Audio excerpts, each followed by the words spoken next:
Եզնասարի լանջին ենք, Օղուզլու գյուղի տարածքում, անից 16 կիլոմետր հյուսիս։ Այս մեծ եկեղեցու իրական անունը հայտնի չէ, բայց հայտնի է, որ այն կառուցվել է 9-րդ դարում։ Արձանագրության մեջ նշված է, որ այն կառուցվել է հայ իշխան Հասան Գնթունու կողմից,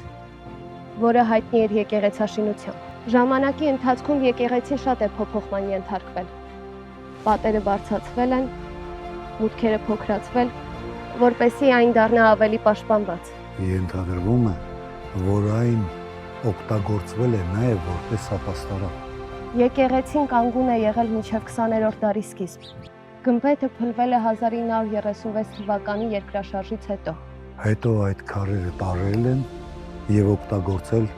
այլ շինությունների համար։ Այսինքն եկեղեցու տարբեր մասնիկներ սփռված են տարբեր շինություններով մեկ։